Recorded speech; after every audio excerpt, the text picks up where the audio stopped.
What is up, everybody? Welcome to Scotty Talks NBA featuring Zach Noble. You can find Zach Noble on Twitter at Zach Noble. You can find myself at Scotty Drown. And of course, Scotty Talks NBA Tuesdays is brought to you by DSM Media. You can find DSM Media at DSM_media. In this episode, we are going to get into the top 10 small forwards in the NBA as of right now. Once again, same as last week with the shooting guards, no projections. We're not projecting where these players are going to end up. We're talking about these players as of right now. So get it started here, Zach. Do you want me to go first, Go or for it. would you like to go first, my man? All you. All me. Gotcha. So I'm gonna go with Andrew Wiggins at number 10 here, man. And this was tough for me. Precursor, before we get into it, KD, LeBron. Was there somebody else that we moved off of small forwards? Giannis, Siakam. Giannis, Those guys Siakam, are power power forwards. forwards. Yeah. All power forwards. Makes sense. KD, LeBron specifically, they've played more of a power forward role the last few years, anyways. And then of course, Giannis, he generally does play the power forward for the Bucks. So keep in mind these guys are not on the list. Nonetheless, number 10 for me comes with Andrew Wiggins. The big thing here, if you asked me a year ago, probably would be a little bit higher on the list after what he was able to do with the Warriors in that championship run in 2021 to 22. But nonetheless, only played 37 games last year. So that's kind of why he is lower on this list for me. Now, it was interesting at number 10 because there's a couple of younger guys that I thought about moving up ahead of him just because I do like their skill set. I like the talent, their potential a little bit more. But once again, this is not based off projections. It's based off what the player is right now. You look at Wiggins last year, 17 points per game, 5 rebounds per game.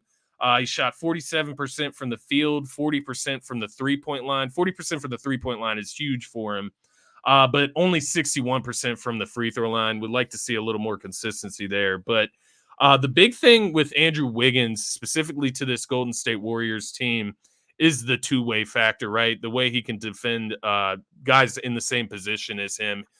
He's one of the best two-way players at this position in the league.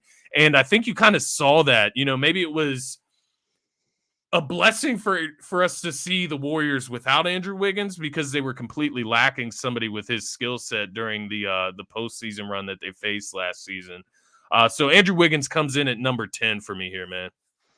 Yeah. So Andrew Wiggins, it's pretty crazy. Last year was the highest he's probably ever finished. But he's finished top 5 to 7, whether it be 3 or 2 guards at times, and Yeah. just it was games played last year. That's You'll Yeah. have those dips if you're not nearly in the top 5, if you're not in that conversation. But his two-way ability has been immense since he's gone to Golden State. Yeah. Um, would be much higher if he just played more games last year. Uh, Agreed. but I mean, it is what it is. The team would have been a lot better too if he played all year as Yep. well. Um, but even like in the player rankings, I mean, I think he was as high as top 30 at his best. Now he's, I don't know, top 60.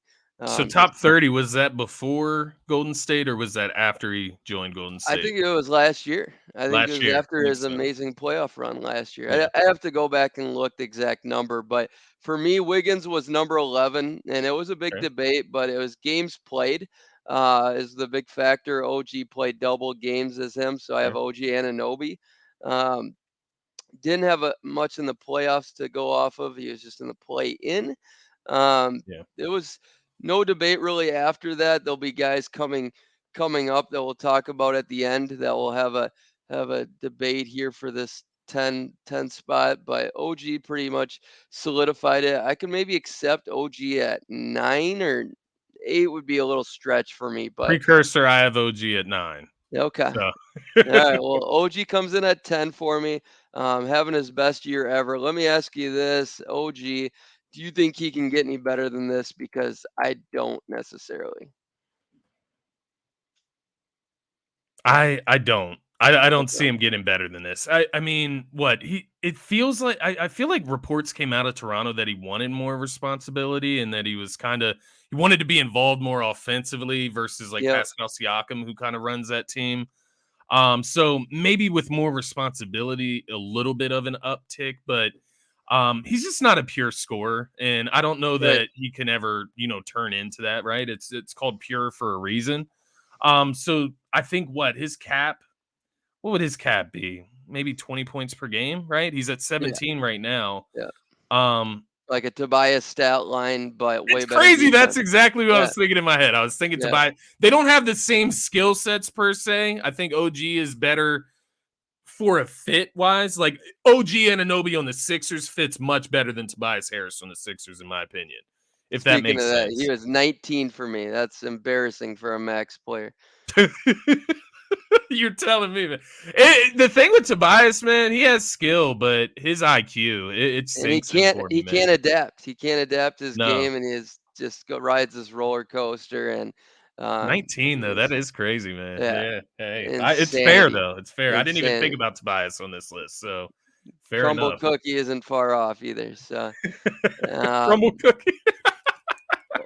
OG Anunoby, man. The thing Good about two-way him, player though. OG. oh, he's Great yeah, two-way player. great contract too, great value. Like he's one of those guys that fits on every single team ever. Everybody needs him, Yeah, and I agree with that. contract included as well. So he's gotten a little overrated because of his upside, but he's a guy. He doesn't have the dog mentality, so that's why he becomes a third or fourth option on a Yep. team that's got some guys with higher ceilings, and Pascal Siakam, Scotty Barnes, and then Yep. another guy with a killer mentality that just doesn't maybe have the talent is Gary Trent Jr. Yeah. Um, so he's a victim of all those guys as well, even though the team should be much better than it is. So number 9, you had OG. Yep. Um, I have a guy who's had a big fall, but that's because of injuries, and that's I know Chris this is. Middleton. Yeah.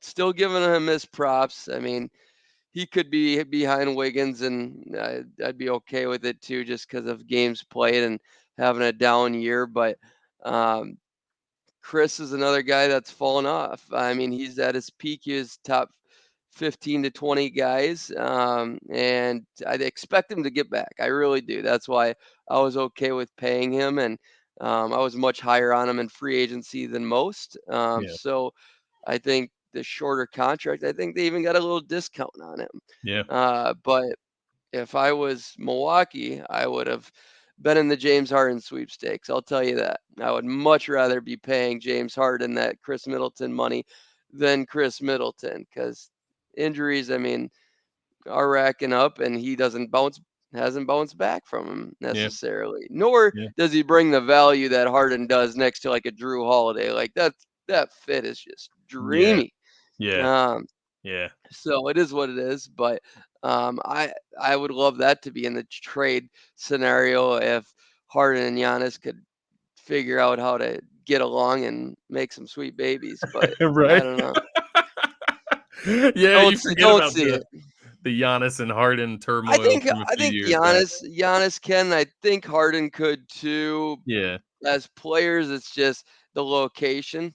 If Giannis was Yeah. located in a better location, I'd say yeah, Milwaukee. I it can't could. see Harden. Yeah, It's hard seeing Harden in Philadelphia, just such like a blue collar city to the he point loved it though. He embraced it he fully. did. He did. All And right, we're not going there. We're not going there. yeah, we can't go Stay down on that track. rabbit hole, Stay but on track. Milwaukee doesn't seem like a fit as far as city wise for Harden. That's all I was getting at there. Something we'll have to talk about at a later date, man. Harden to the T Wolves. I Dude, want to I've get your been thoughts. all in forever. I've been all in forever, but it's another location thing, you know. Yeah, yeah, it But gets that's cold in why Minnesota, man. Ant and Cat need to recruit him and make him feel like love. They make him feel just all the great feels. The love. You need So the love.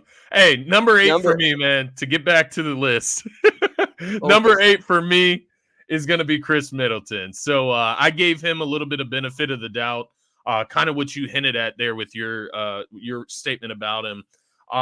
It's more about what he was and what I think he can get back to. I know this is not based off projections. Once again, I get it. It's right now, but I just don't think that his game has dropped as far as what it looked like last year. I think he was just really beat up last year. Only played 33 games total. Did he even correct me if I'm wrong? Did he even play in the playoffs at any point? Yes, he did. Yep. Did he? And I want to say that he played decently in the playoffs. Let me just take a look here really quick. He started to look. Maybe I'm wrong here. 20. Yeah, so he started to look. Okay, I knew I wasn't making this up. So he started to look a little bit like himself. He only ended up playing 5 games in the postseason last year, but scored 24 points per game, 6 assists per game, 6 rebounds per game, 6 assists per game. Shot 87% from the free throw line, 41% from three, and 47% from the field. So in the 5 games that he played in the postseason, he started to look a lot more like himself.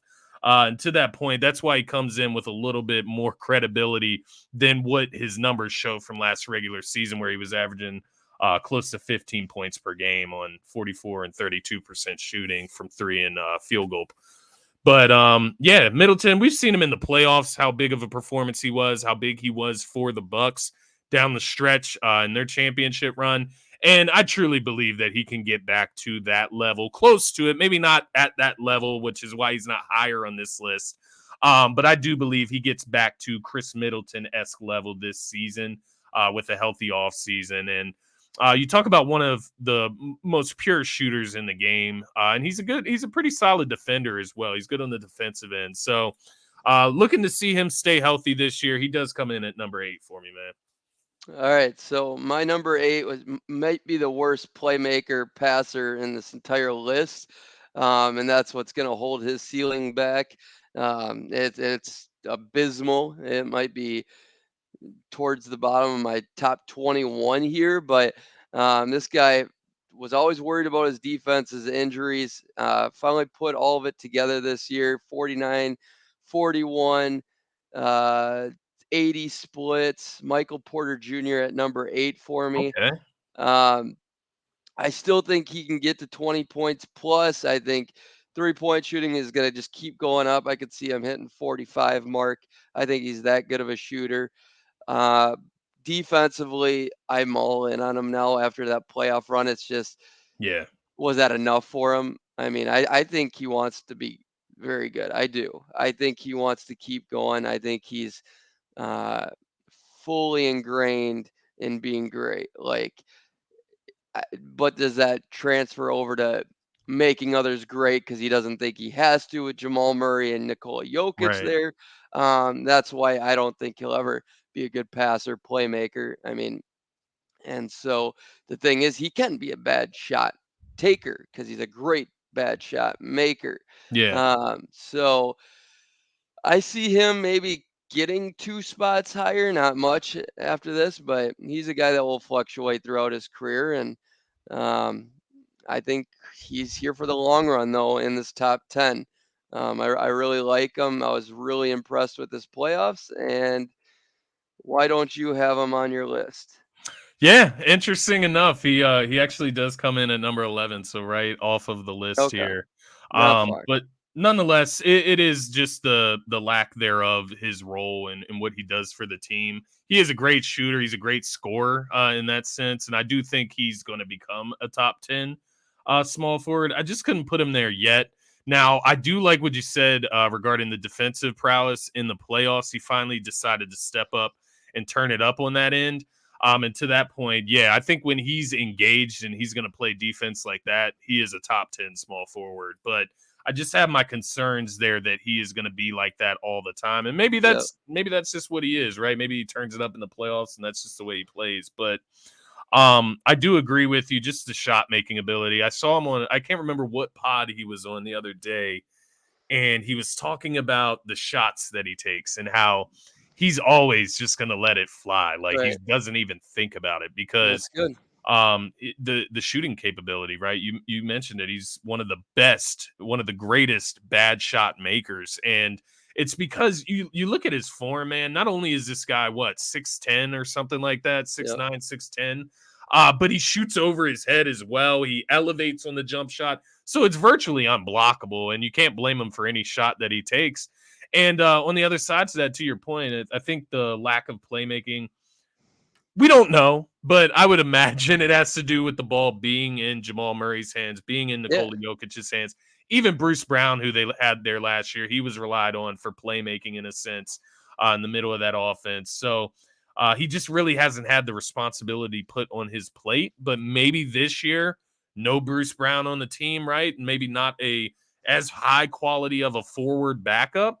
Maybe he gets more opportunity there to make his mark in other facets of the game. But there's part of me that feels like Denver wants him to just be that Oh, he's that Clay, guy, bro. right? That He's the Clay scorer, that role. He just shooter. needs Clay's defense, permanent defense, and There you go. Yeah, I like that. I then actually he, like that model. I like that no, model for it's Michael. it's the He could be a perfect better model. version of Clay, just Yeah. because of the height.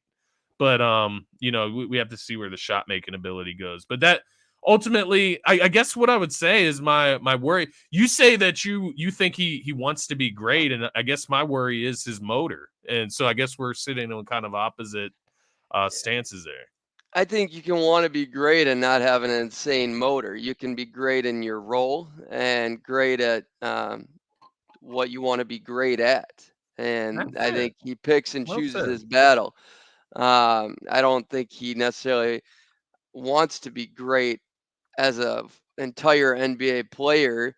But he wants to Um, be a great scorer, great oh, shooter. you're right. Yeah. He wants, and he knows he can be, and he's Yeah. already proven that. Like, I think he can be one of the greatest shooters of all time, especially in Yeah. this system, in this role. So, um, unlike Andrew Wiggins, he doesn't need a lot of usage. And Andrew Wiggins, I bring him up because he's always been one of the worst passer playmakers on this list. Yeah. Um, and so I IQ similar, but I mean it's not expected of him, so it doesn't need to be. Who's your number 7?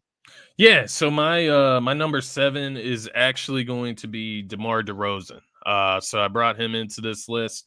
Now, DeMar DeRozan, he's an interesting player, man, in today's NBA, the modern day NBA, right? Because he just doesn't shoot threes often. He doesn't shoot threes well, he doesn't shoot them often. And in today's NBA, that is kind of important when, 3 points is more than two. But to that It point, does he matter. does what he does to the best level, and that is mid-range expertise, getting in the lane, getting to the free throw line. And he plays games. He stays on the court. He's always involved. 74 games played last year, so he missed 8 games last year total for a Chicago Bulls team that was in and out of fluctuation around the 8-7 seeds of the Eastern Conference. So he plays, he tries his hardest, and you can't blame him for that. I love his mindset. I got to see him on the Paul George podcast, and got to hear some in-depth conversations between him and PG, and it was just great to hear this guy speak. He's so mature, wise. 25 points per game, 5 rebounds, 5 assists per game. 50% from the field, 32% from the 3-point line. As I said, he doesn't shoot a ton of those. 87% from the free throw line.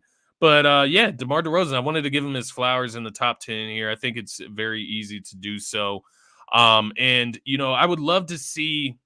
I guess this has probably been said about him before because you look at his previous situations, and maybe it's just him. Maybe that's the problem in this modern day NBA. Maybe his game just isn't as effective as you want it to be. But I do wonder what he looks like, on a different team, the team that is already in contending status, right? What could he add to a team? There's a lot of talk about him. The reason I bring this up, there's a lot of talk about him going to the Sixers potentially this offseason, whether that's a trade with Harden, a 3-team trade, whatever the case may be. Even the Tobias Harris rumors early on involved DeMar DeRozan. And I just think, like, what would he add to a Sixers team? Because you love the scoring capability, you love the mid-range capability, the maturity when it comes to level of play, the playmaking, um, the effort, right? The mindset. But once again, in today's NBA, not shooting the three ball. I just feel like it would be detrimental to a team like the Sixers when you get down to Hmm. the clutch moments. But nonetheless, I wanted to give DeRozan his flowers. 1v1, he's one of the best 1v1 players in the league. and he can get his shot just about anywhere. So wanted to give him his flowers here at number 7.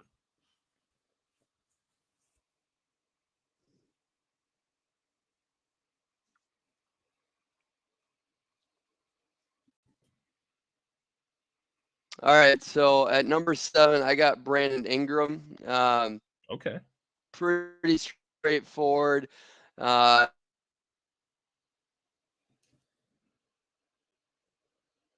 guy better. He's just a good player, and that's kind of limiting him. He's just rock solid. I think he's one of the worst when it comes to making others better around him and fitting in with the team. I Yeah. don't necessarily ever see that. I think he's super limited ceiling wise, and I've felt this way for a long time. Can you hear me all right? Yeah, I can hear you now.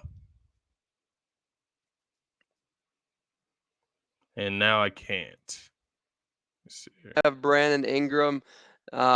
Pretty straightforward, honestly. He's just a good, rock solid player. I think he has a very limited ceiling. I don't think he makes players around him better. I don't think he necessarily ever will.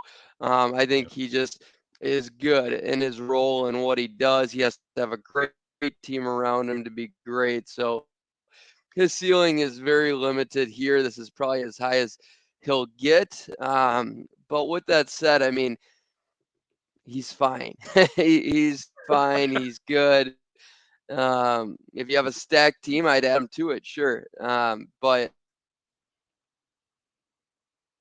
around, especially if you're gonna craft a team where he's gonna be an important player. But um, with that said, Brandon Ingram at number 7. Yeah, Brandon Ingram is interesting. He actually comes in at number 6. So for me, so that's Yeah, actually that's perfect your here. Duke bias. Your Duke That is bias my is Duke. showing, That is my Duke bias, man. glaring. And you know what I did like from Brandon Ingram. It was maybe it was 2021-22 postseason, and I think they made it out of the play-in. They just snuck by. Maybe it was in the play-in, and maybe they still lost. But he elevated his game in the postseason. I'm actually just trying to see. Yeah, so he actually played 6 games in that postseason, averaged 27 points, 6 rebounds, 6 assists in that postseason. And I believe they took on the Suns, and they actually won 2 games in that series, and that was without Zion. And so that did raise his stock a little bit for me, when it comes to kind of his fit or him being a main player on a good team, right? Now that being said, I think he did take a little bit of a step back last year. And what I would also say is you see what you're talking about on the USA squad, because Hmm. he's not a great fit with that team from what I've seen so far. Things can change, but as of right now, he just doesn't seem like a good fit. He's a guy that needs the ball in his hands, but then at the same time, doesn't make other players significantly better. So to that point, that is ultimately why he does come in at number 6 for me. But I am a little bit, I guess I am a little bit higher on him than you. I But think he is Zach, a good player. Like for example, like I would take him. I would take him on the Sixers. I don't know what it would take, what I would trade for him, or whatever the case may oh, be. But I would love him if on the if you Sixers. if you exchanged him and Tobias, they win last year for sure. Yeah, Um, there we go. See, and I was gonna say Tobias, but but that's like that's obvious. only because of yeah. That's only because I mean Maxi doesn't need a lot of usage. Yeah, Harden was a great passer and gets Ingram to his spots it opens up things a lot more because Ingram can create his own shot yeah, for Embiid. So and just spacing. So with that said, everybody'd be saying, but Zach, what about the assist numbers? What about the assist numbers? Well, look at his usage, guys. I mean, yeah. He always has the um, ball in his hands. yeah, and there's not a ton of options, especially when Zion Williamson is out. So somebody needs to get the assist. Somebody needs to hang on to the ball. Usage goes down as assist goes down. It's just kind of math. Yeah. Uh, but they're not impactful passes. They're not impactful playmaking. But I had DeMar at 6, so we just had him reversed. Okay. Uh, outside of 3-point shooting and your Duke presence, is there any reason that you had a guy that played 45 games over a guy that played 74 in DeMar DeRozan. You called me out. Hey, I maybe it is Duke bias. We'll Maybe leave it it at just that. is. But I will say the prowess from the outside, I like Brandon Ingram just a little bit more as a scorer from the perimeter. But I get your point, man. Yeah, When on the it comes to perimeter. games played, that's a fair thing to pull there.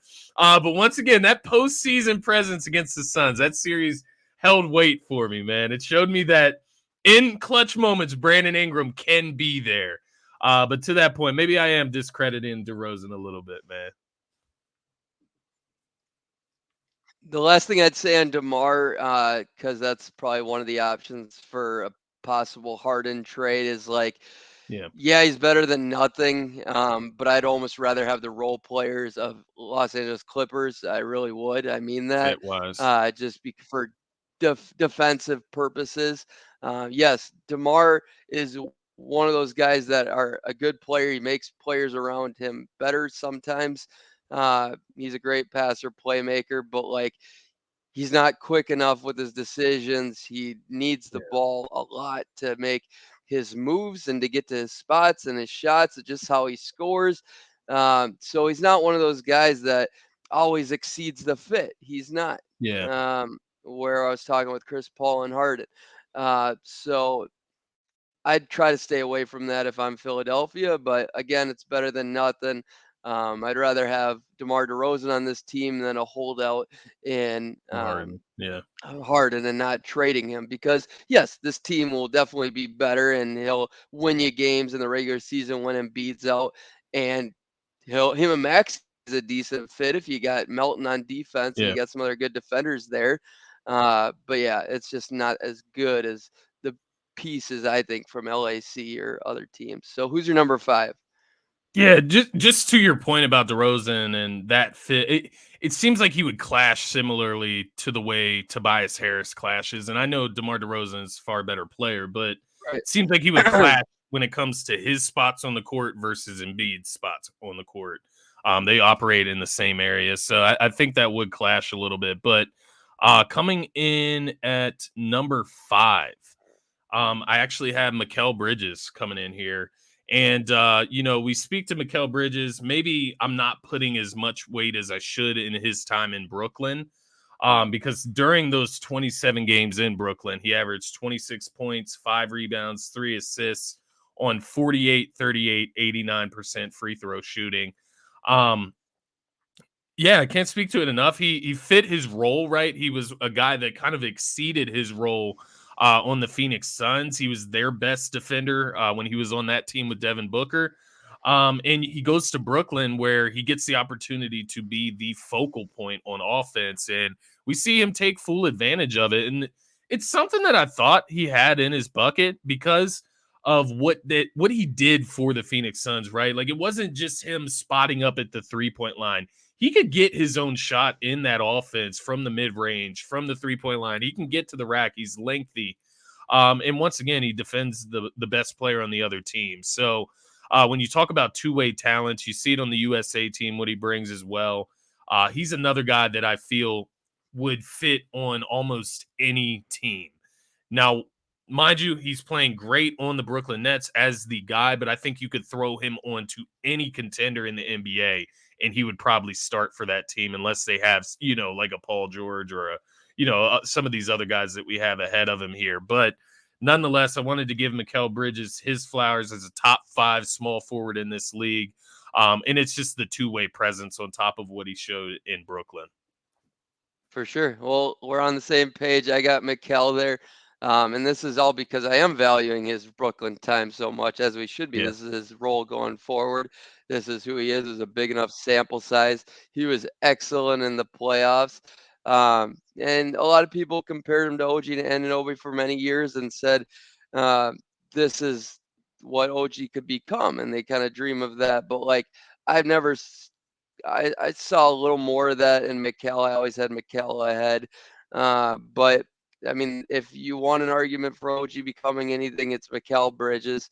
Yeah. But it's all about environment. And your placement at times. And so Mikal got lucky there to unlock his full potential. Yeah. Uh, is he going to be able to be a guy that can make others around him better? It's the next level is to get into the Tatum playmaking, Yeah.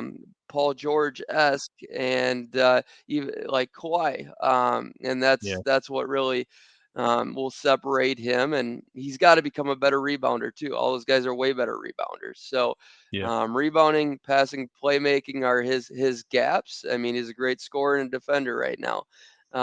But he can. I think he's got it in him, the intelligence. I think he's a very intelligent dude Yeah. to become a top three small forward in the league, and he's got the opportunity in Brooklyn right now. Yeah. Does he have the teammates? It's going to take a lot of Ben Simmons, and I'm not putting stock into that. So I think he's going to be pretty capped just from a winning Yeah. factor, and um, it's tough to make a lot of those guys around him that much better right now. So if he does, he could definitely climb. There's an opportunity to show his worth, but he's a guy that fits every team, anytime, Yeah. anywhere, and a guy that I'm very comfortable giving a max based on potential. Yeah. And I would take him over some crazy names. I'll tell you that. Interesting. That's something for maybe another day, but I'm Yes. interested to hear those names because I tend to agree with you. He's just one of those players, man, and a wing player, right? We're talking about wings now, not just small forwards, but wings in general are so valuable in this day and age because there's just not a ton of great two-way wings, and he's one of the best, if not the best. So, yeah, comes in at number 5 for me and you. So top 5 small forward and Mikal Bridges. Number 4 for me.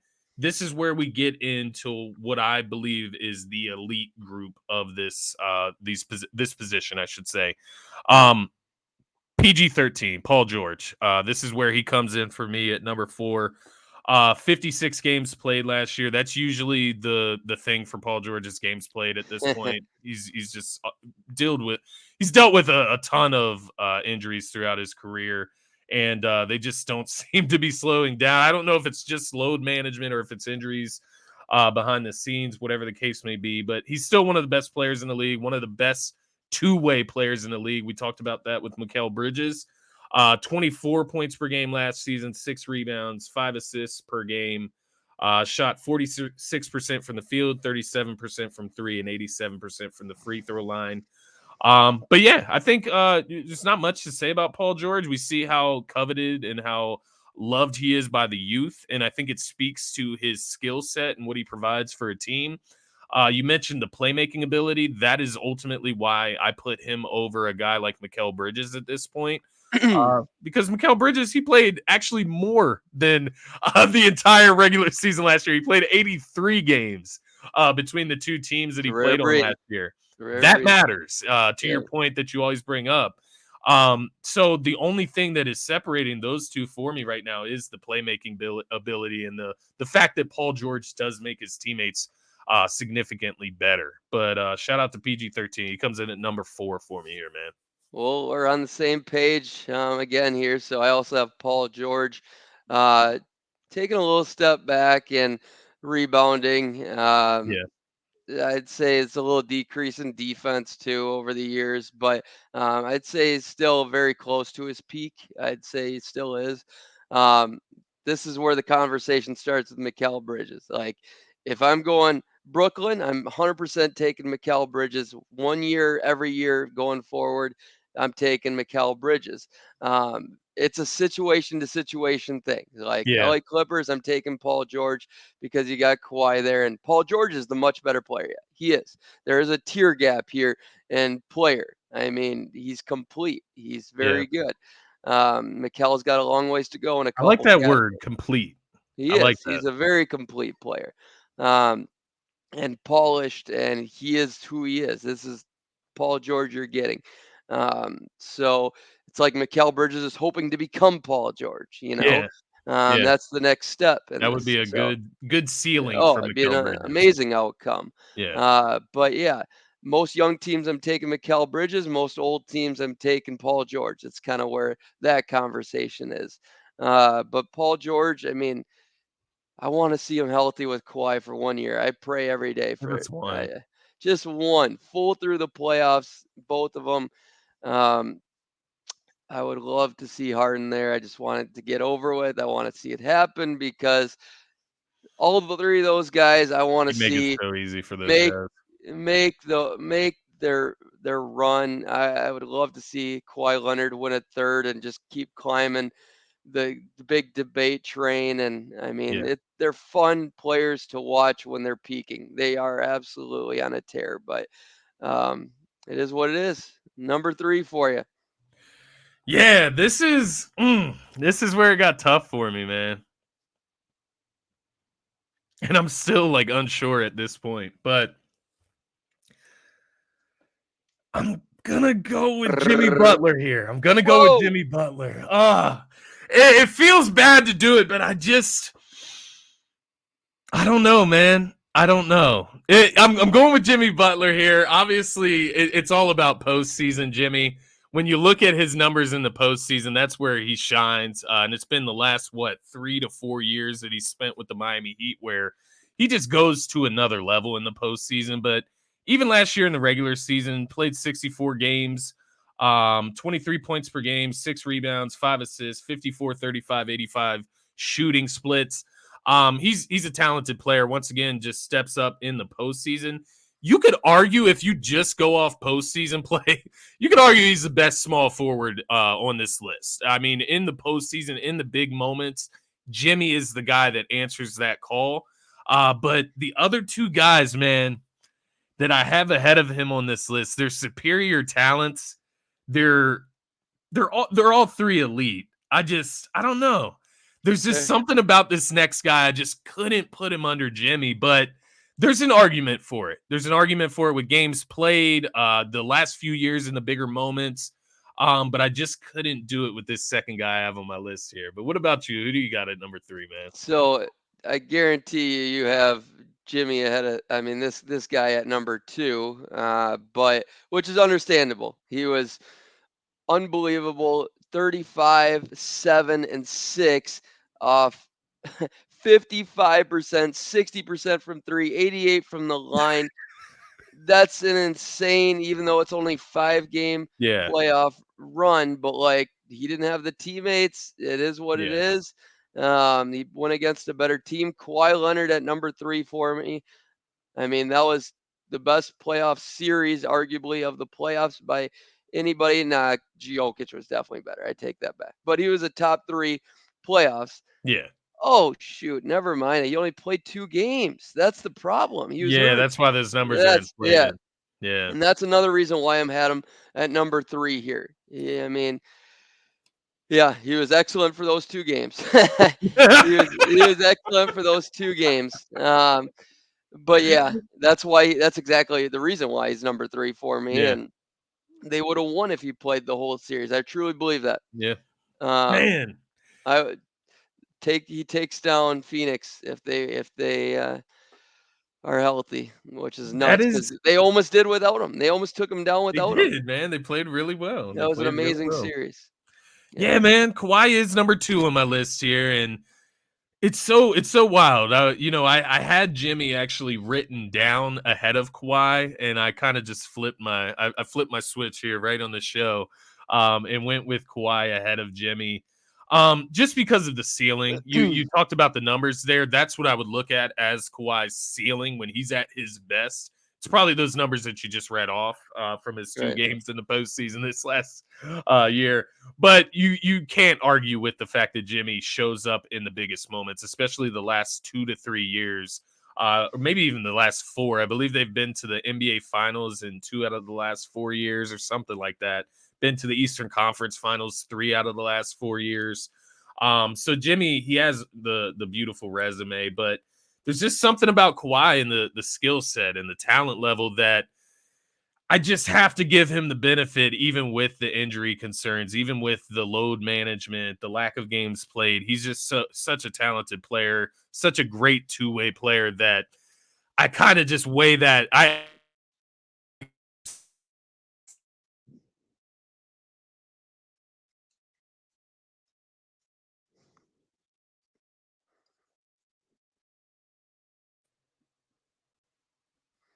you say so? You had Jimmy at number 2 then? Yes. So I actually no, I have Jimmy at number 3, Kawhi at number 2. Okay, right, right, right. I'm gonna stick with my rankings that I switched there Yeah, live on the show. But nonetheless, it is really, really close between yeah. those two for me for Kawhi number is the 2. better player. Jimmy, I mean, games played and um, just team. Yeah, Injuries are what holds Kawhi back for me, and that's why I give Jimmy his props while I can. So I fair have enough. Jimmy at number 2. So it looks like we have the same guy at number 1. But I will say this: Jimmy's this is his peak. We're seeing it. It's been unbelievable to watch. Yeah, Definitely has climbed all-time ranks for sure. yeah, He's become a top 35 player all time, arguably, maybe even higher. That's another conversation for another yeah. day. But Kawhi, to me, is arguably the greatest individual what if of all time. Mm, I truly think he'd be a top 10 player all time if he's just been healthy. He's been that good at his peak. His biggest playoff runs he's performed. I mean, yeah, it's really looked like Michael Jordan at times in the playoffs. It really has. yeah, And it's incredible. There after he won in Toronto, there were discussions on podcasts, my podcast, of like what it would take to climb into that top 5, top 10 for him, and yeah, um, thought he had the goods to do it. But injuries have held him back since then, unfortunately, yeah. and we'll just never know. So I'd love to see one healthy run for Kawhi. With the Clippers. Yeah, But yeah, me and you both. It looks like we have Jason Tatum number 1. Um, yeah. Pretty awesome to see. Marker of Guy, consistency. yeah, marker of consistency. It for me, I'll tell you right off the bat, it's games played. Yeah, Just being a better regular season player than Jimmy. Um, Much better regular season player than Jimmy. Playoffs, you can definitely argue Jimmy was better, but it wasn't by yeah, enough to overtake him here for me. Jason Tatum still hasn't been great in the playoffs. yeah, Jason, like for all the I was saying earlier, for all the crap people give guys like Harden and Chris Paul and Paul George, Jason Tatum is probably below them in playoffs. He's just had better talent around him and better coaching, yeah, so it may covers that up. But he's young, and he's been good enough. yeah, Um, and so the thing with Jason Tatum is his highs, never mind. Same exact thing, just more blunders than those guys. Um, and that's the argument. Those are the thresholds you got to cross. But for instance, his averages and averages again, I like to say this all the time. They don't mean a lot unless you remember watching the games and going to a game by yeah, game basis. But like this year, he was 27, 10, and 5 in the first round, decent percentages. 29, 11, and 5 in the second round, great percentages. Then he was terrible percentages in the final yeah, round at 25, 10, and 5. But he's just become a guy that does more than scoring. So like his scoring numbers aren't great and they're really inconsistent. But I mean, just highs and lows for the guy. But he's become a very good rebounder when he's struggled shooting wise. And I it's just he does a good job of keeping his personality on the wraps because Harden doesn't ever get credit for what Jason Tatum does, yeah, and Harden gets a lot of assists and rebounding when it matters and the playoffs and does those things. But like for some reason, Tatum, but like I said, games played, not games played, um, coaching, teammates, all that matters. yeah. No, and my Duke bias has to stand out at some point here, Yeah, and this but it is my comes through. pride and joy. This is my prize for coming from Duke, man. This is Yep, my just like prized Embiid for possession me. here. Sucks he's on Boston, my most hated Yep, rival, but right. nonetheless, I just can't help but root for his success personally. But yeah, you mentioned everything about this guy. He does it all. He does need to get a little bit better from the playmaking perspective, make his teammates better. But I imagine with age, he should be able to develop that at least to the point where it's enough, right? From the playmaking perspective. Defensive wise, he can guard pretty much almost any position when he wants to. And I saw him take that initiative against the Sixers. He stepped up. He guarded guys like Harden. He guarded guys like Maxey at times, even a smaller, quicker guard. So he can do it all. He rebounds the ball. You mentioned it. That was one thing I noticed against the Sixers, man. He had some awful shooting nights mixed in that series in between games. And on those nights, you could just see the effort uptick, right, on in other facets of the game. And I think when you have a superstar talent like that is willing to do those things when things just aren't going his way, and you started to see that as it got down the stretch in that series, things started to go his way because he was doing Hmm. the other little things. That game 6 sticks out to me because that's where he really turned it on. He scored like the 51 or the 52 in game Yep. 7, but he turned it on at the end of that game 6 where looked like the Sixers were going to end the series and run away with that game back in Philly. But he comes out, hits, I believe it was like 3 threes in a row after not hitting anything the entire game. Hits 3 threes in a row in the fourth quarter and basically ends that game. So it just shows you what he's about. When things are going against him, he can turn it around just like that in one game and then goes on to, annihilate the Sixers in game 7. Now, you get to the next series, there's arguments there where, is it because he went 7 games in a grueling series against Philly?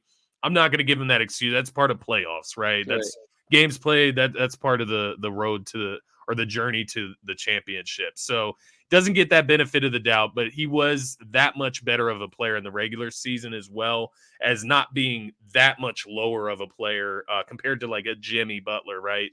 Who Yep. he squared up directly against in the Eastern Conference Finals. So you look at Tatum, he's one of those guys in this league. I don't know how you feel about this, but he's one of those guys in this league that he could potentially become the best player in the NBA. He's still young enough. He has all the skill sets to do so. And like you said, he is part of an organization that tends to win games, right? That's a big thing here. The greatest organization at winning games exactly ever. right. Let's not So there's sugarcoat it. Yeah. strong chance that he continues to win big games and get to high places. And to that point, that's why he comes in at number 1, man. Marker of consistency. There's stuff that you can point out about all the guys below him. Kawhi Leonard, games played, right? The load management. When you look at Jimmy Butler, just the regular season, whether that's Jimmy not, taking the regular season full on seriously or whatever, he's just not as good Yep. as Jason Tatum in the regular season. Um, yeah, I can't say enough about Jason Tatum, man. It's interesting to think about. But You um, know, man, I had one more question. It just slipped my mind. That's why I'm kind okay, of I'll give you a stuttering here. second to think about it. But the last thing I'll Yeah, say on Jason Tatum is I've been higher on him than most since about year 2 or 3. I've thought he could be the best player in the league since year 3. Haven't wavered from that.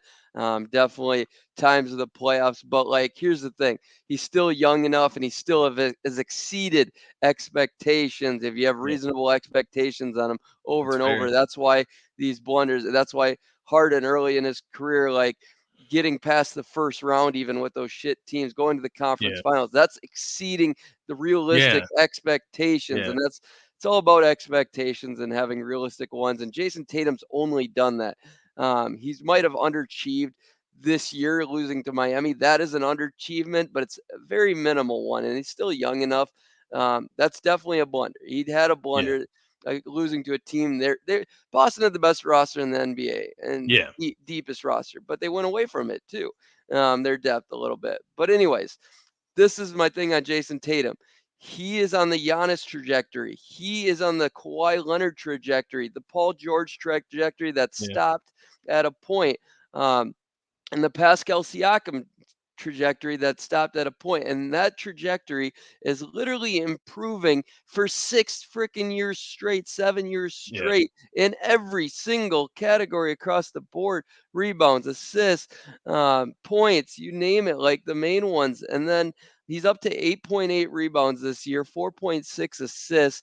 yeah, And he's just going to get better assist wise. but also like he's been a great defender throughout that, all defensive Yeah. defender. I truly believe that he's like Kobe Bryant in that regards. Getting robbed of that. I mean, Yeah. he's definitely got Kobe definitely got a lot more of them, but he needs to start winning some of those awards. And I've had him on my ballot many years. Unfortunately, it doesn't count. But the only places you can argue he's might have declined is 3-point, but that comes with volume and defense. Yeah. Yeah, he's slacked on defense a little bit, but he's still been great throughout all the years. Any last words on Tatum? Otherwise, I want to mention a couple guys that we didn't mention today. Yeah, I just wanted to point out. I actually remembered it while you were going through your last statement on Tatum. There, agree with everything you said. The only other thing I'd point out about Tatum, it goes along with the games played, but he's one of those few guys in the NBA that believes in playing for the fans and making sure he plays in that game against the Hornets in March, right towards the end of the season when things Mm, don't really matter against the Hornets, love that. right. He's a guy that plays in those games because he knows that fans are going to be there to see him, and that earns a little bit more of my respect as well in that regard. There's three guys that have came out and said that this offseason, how they kind of look at it as a goal to play as many regular season games as they can just to keep the integrity of the league and make sure the fans are able to see the players they want to see. The three guys that I'm mentioning here, Ant Edwards said it earlier this offseason, I believe, in an interview. Bam Adebayo just said it in a podcast interview. I believe it just came out yesterday.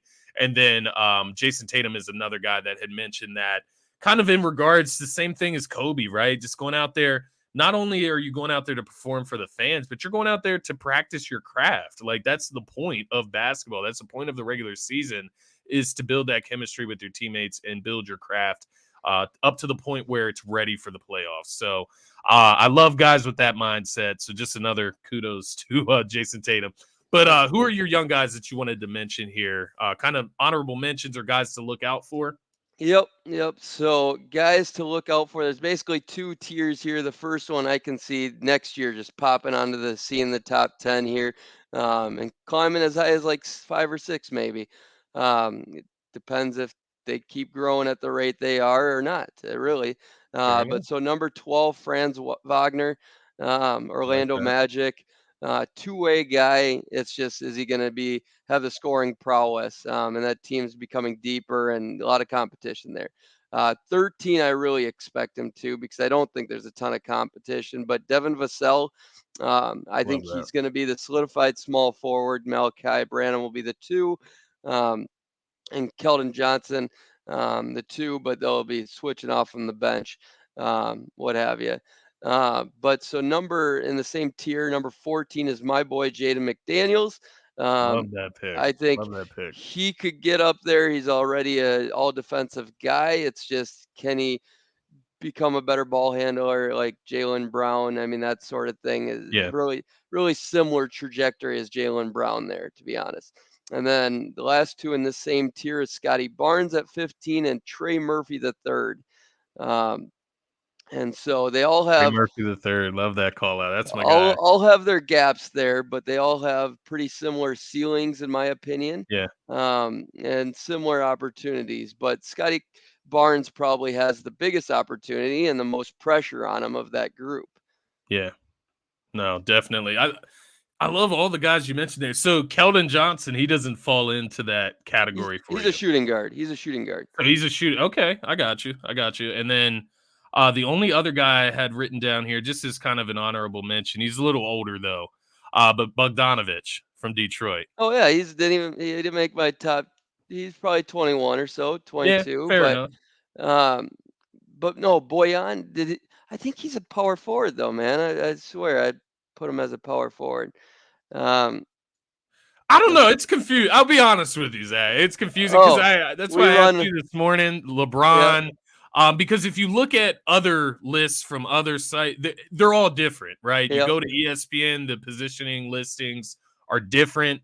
But then you go to like Hoops Hype, they're different there. You go to the Athletic, they're different there. So yeah. kind of just So, wherever we section them into. But I do feel you so there. a call out for him, and this is kind of like my point of reference because ours are current and at the moment. Like just same with LeBron, he'll be known for his career as the small forward category. Yeah. And if you put LeBron at a point guard, that's fine too. But most sites have him as a small forward just to put him in a box into one Yeah. category. And that's like KD will always be a small forward, but he hasn't been a small forward since um, 5 years ago. And Yeah. Brooklyn and Golden State. Phoenix, he's been a power forward. So just things like that, like Bogdanovich, you're right. The majority of his career, he's been a small forward. Now, the last 2 years, he's been a power forward. Power forward. Um, so that's kind of how my rule of thumb there. Fair enough. The last couple guys I'll mention that are in the other tier below that is like DeAndre Hunter, Keegan Murray, Gordon Hayward, Tobias Harris, Cam Whitmore, and Torrey Eason are the small forwards of the future in Houston. Um, Two guys to look out for that I definitely can be see climbing these charts. Long Yeah. time to come. I love everybody that you called out there. I swear I'm not just loving Yeah. everything that Zach puts into the earth, but no, I love most of the guys that you mentioned there. Franz, Trey Murphy the third, those two stick out to me as guys that I'm pretty high on. Trey Murphy the third, he's a guy that I look at him in that kind of Mikal Bridges light. He doesn't have the ball handling, he doesn't have the Mm-hmm. scoring prowess overall. But just a guy that can fit onto any and every team. He spaces the floor. He's long. He's lengthy. He can play defense. Just has to get better on the ball handling front. He's athletic as well. And then Franz, he's another kind of do-it-all type of player. But what is his ceiling as a scorer? I think you addressed that point pretty well. But all the guys to look out for, and we're going to be tracking them, I'm sure, throughout the season as well. For sure. But that is going to wrap up this episode of Scotty Talks NBA, the top 10 small forwards in the NBA currently, brought to you by myself and Zach Noble. Once again, be sure if you don't follow Zach on Twitter at Zach Noble. You can find myself at Scotty Drown. And of course, this show is brought to you by DSM Media at DSM_media. That's going to be it for this episode, guys. Have a great rest of your day. Peace.